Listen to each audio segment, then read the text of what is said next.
दोस्तों, इस बार के बीएमसी चुनाव में विक्रोली विधानसभा क्षेत्र यूबीटी के लिए एक बहुत ही अहम और प्रतिष्ठा से जुड़ी हुई लड़ाई बन गया है।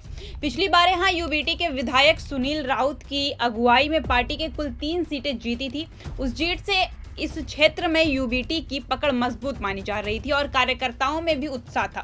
लेकिन अब तस्वीर पूरी तरह बदल चुकी है। पिछली बार जीतने वाले तीनों नगर सेवक उपेंद्र सावंत, सुवर्णा करंजे, राजेश्वरी रेडकर अब एकनाथ शिंदे की शिवसेना में शामिल हो गए हैं। इन नेताओं के पाला बदल लेने से यूबीटी को बड़ा राजनीतिक झटका लगा है, क्योंकि ये वही चेहरे थे जिन्होंने इलाके में पार्टी को मजबूत किया था। अब हालात ऐसे हैं कि इस बार चुनाव में ज्यादा सीटें जीतना सिर्फ राजनीतिक मजबूती का सवाल नहीं, बल्कि उद्धव ठाकरे गुट के सम्मान और भविष्य की पकड़ से भी जुड़ा मामला बन गया है। पार्टी के लिए विक्रोली वो क्षेत्र बन गया है जहां फिर से जीत दर्ज करना खुद को साबित करने जैसा है। इसलिए यूबीटी अब यहां नए सिरे से रणनीति बना रहा है, जैसे नए और भरोसेमंद उम्मीदवारों को मौका देना, स्थानीय कार्यकर्ताओं को सक्रिय करना, घरों घरों जाकर प्रचार बढ़ाना और स्थानीय मुद्दों को जोरदार तरीके से उठाना। ये सब पार्टी की नई योजना का हिस्सा बताया जा रहा है। साफ है कि विक्रोली में अपनी पुरानी पकड़ दोबारा पाने के लिए यूबीटी को ज्यादा मेहनत, मजबूत संगठन और लोगों का भरोसा फिर से जीतना होगा। यही वजह है कि ये चुनाव उद्धव ठाकरे गुट के लिए बहुत बड़ा इम्तिहान बन चुका है। इस इम्तिहान की पूरी खबर और इसका नतीजा आपको आगे हम अपनी इस 8 मिनट की रिपोर्ट में विस्तार से बताएंगे।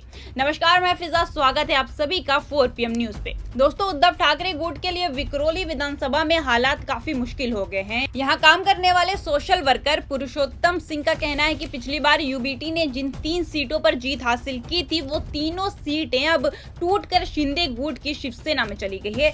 इससे पार्टी को बड़ा झटका लगा है। आपको बता दें कि विक्रोली में पहले से ही बीजेपी 2 वार्डों में मजबूत मानी जा रही है। इसके अलावा एनसीपी का भी एक वार्ड पर कब्जा है। इस वजह से उद्धव गुट के लिए चुनाव और भी कठिन हो गया है, क्योंकि मुकाबला अब कई पार्टियों से है और हर एक पार्टी अपनी पावर को साबित करना चाह रही है।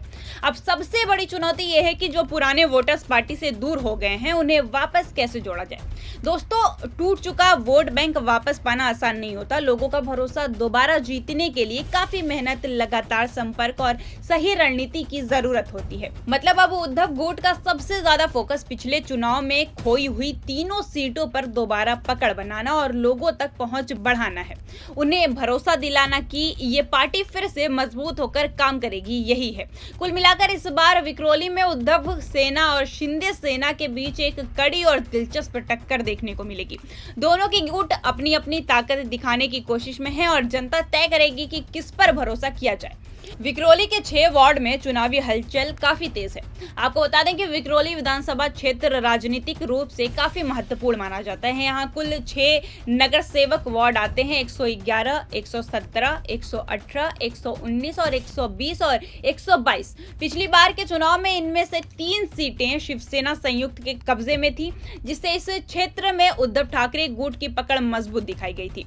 लेकिन राजनीति में तो हालात तेजी से बदलते हैं। यूबीटी के पास रही ये तीनों सीटें अब टूटकर शिंदे गुट में शामिल हो चुकी हैं। ये बदलाव उद्धव गुट के लिए बड़ा झटका माना जा रहा है, क्योंकि ये बड़ी वार्ड थे जो पहले उनकी जीत की रीढ़ माने जाते थे। इनके अलावा इस क्षेत्र में 2 सीटें पर बीजेपी पहले से मजबूत स्थिति में है। बीजेपी के इन वार्डों में संगठन भी सक्रिय है और पिछली बार पार्टी को अच्छे वोट मिले थे। वहीं एक सीट पर एनसीपी का कब्जा है, जो इस इलाके में अपना स्वतंत्र प्रभाव रखता है। इन सभी दलों का अलग अलग प्रभाव होने की वजह से विक्रोली में इस बार का चुनाव काफी दिलचस्प हो गया है, जहां यूबीटी अपनी खोई हुई सीटें वापस पाना चाहती है, शिंदे सेना अपनी पकड़ मजबूत करने की कोशिश में है, बीजेपी अपने मजबूत वार्ड बचाने और विस्तार करने की तैयारी में है और एनसीपी भी अपनी सीट सुरक्षित रखना चाहती है। कुल मिलाकर इस पूरे समीकरण को साफ है कि विक्रोली में कांटे की टक्कर देखने को मिलेगी, जहां हर सीट महत्वपूर्ण साबित हो सकती है। आइए जानते हैं कि कौन से वार्ड में कितनी पार्टी की पकड़ मजबूत है। आपको बता दें कि वार्ड 117, जो महिला आरक्षित सीट है, पिछली बार के चुनाव में काफी चर्चा में रहा था। इस वार्ड पर शिवसेना यूबीटी की उम्मीदवार सुवर्णा करंजे ने अच्छी बढ़त पाई थी, उन्हें कुल 7,315 वोट मिले थे, जिससे ये साफ दिखाई देता है कि उस समय इस इलाके में शिवसेना संयुक्त की पकड़ मजबूत थी। दूसरी ओर इसी वार्ड में बीजेपी की उम्मीदवार अश्वनी कराड़े को 5,413 वोट मिले थे। हालांकि अंतर थोड़ा बड़ा था, फिर भी ये संख्या दिखाती है कि बीजेपी भी यहाँ मजबूत दावेदार थी और मुकाबला एक तरफा नहीं था। लेकिन अब राजनीतिक माहौल पूरी तरह बदल चुका है। सुवर्णा करंजे, जिन्होंने शिवसेना यूबीटी के टिकट पर जीत हासिल की थी, अब एकनाथ शिंदे की शिवसेना में शामिल हो चुकी हैं।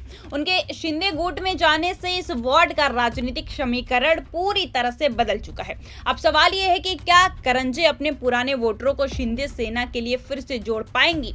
क्या यूबीटी इस सीट पर नया चेहरा लाकर करंजे की चुनौती का मुकाबला कर पाएगा? और क्या बीजेपी पिछली बार मिली मजबूत संख्या को इस बार जीत में बदलने की कोशिश करेगी?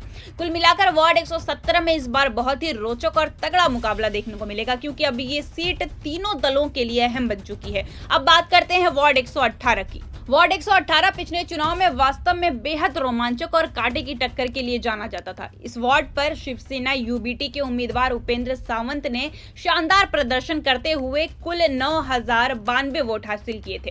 उन्होंने अपने निकटतम प्रतिद्वंदी एमएनएस के डांडेकर जयंत को केवल 240 वोटों के अंतर से ही हराया था। ये अंतर बताता है कि उस समय वोटरों के बीच मुकाबला कितना करीब और उतार चढ़ाव भरा था। लेकिन अब इस वार्ड की राजनीति में बड़ा बदलाव आ चुका है। उपेंद्र सावंत, जो पहले यूबीटी का मजबूत चेहरा और इस वार्ड की जीत की रीढ़ थे, अब एकनाथ शिंदे की शिवसेना में शामिल हो चुके हैं। उनके जाने के बाद वार्ड 118 का राजनीतिक समीकरण पूरी तरह से बदल चुका है और इस वजह से सीट यूबीटी के लिए अब चुनौतीपूर्ण और कठिन साबित होने वाली है। इस बदलाव का मतलब यह है कि यूबीटी को अब इस वार्ड पर नए उम्मीदवार के साथ मैदान में उतरना होगा। पुराने वोटर्स को फिर से पार्टी से जोड़ना एक मुश्किल काम होगा। शिंदे गुट के पास उपेंद्र सावंत की लोकप्रियता का लाभ है, जो उनके जीत को और अग्रसर कर सकता है। कुल मिलाकर वार्ड 118 इस बार की भारी कंपटीशन और राजनीतिक रणनीति का मैदान बन चुका है। ये सीट उन क्षेत्रों में शामिल है जहां हर वोट की अहमियत अधिक है और छोटी सी चूक भी परिणाम बदल सकती है।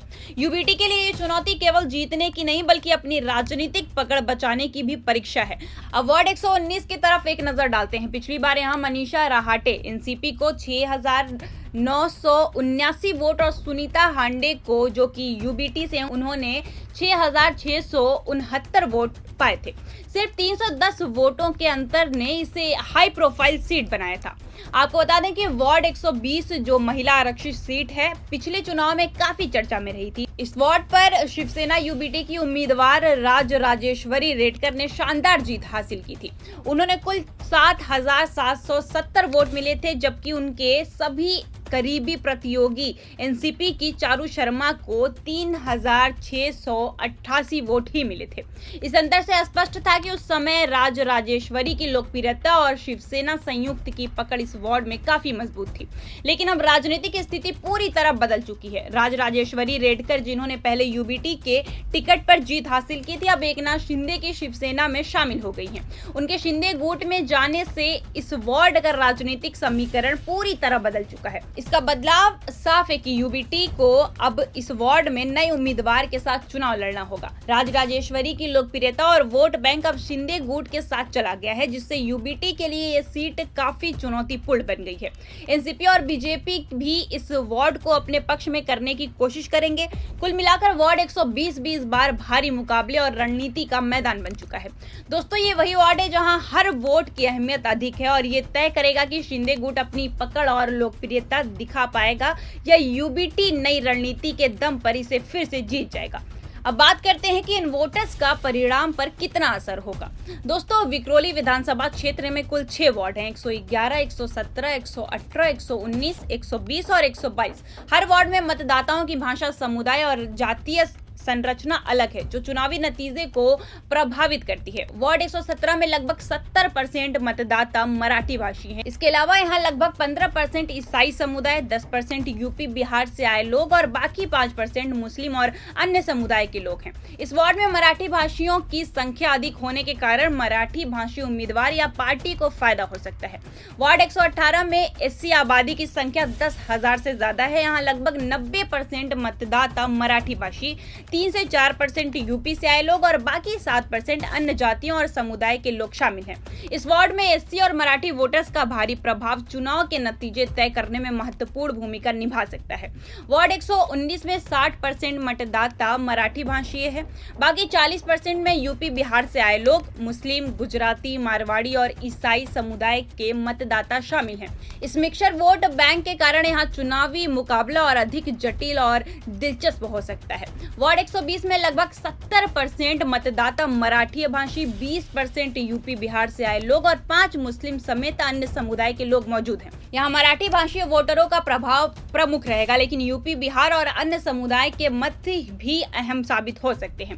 वार्ड 122 में कुल लगभग 40,000 वोटर हैं। इसमें 35% मराठी भाषी, 10% यूपी बिहार वाले, 5% मुस्लिम और 5% ईसाई, 5% पंजाबी और बाकी 40% अन्य समुदाय के लोग शामिल हैं।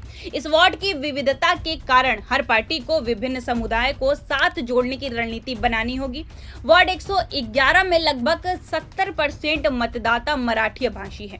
इस वार्ड में मराठी भाषी वोटरों का प्रभाव सबसे ज्यादा रहेगा। कुल मिलाकर विक्रोली विधानसभा क्षेत्र के सभी वार्डों में भाषा और समुदाय के आधार पर वोटरों की अलग अलग संख्या चुनाव के परिणाम को सीधे प्रभावित करेगी। मराठी भाषी वोटर्स अधिक होने के कारण कई वार्डों में उद्धव ठाकरे गुट या शिंदे गुट दोनों के लिए रणनीति बनाना अहम होगा।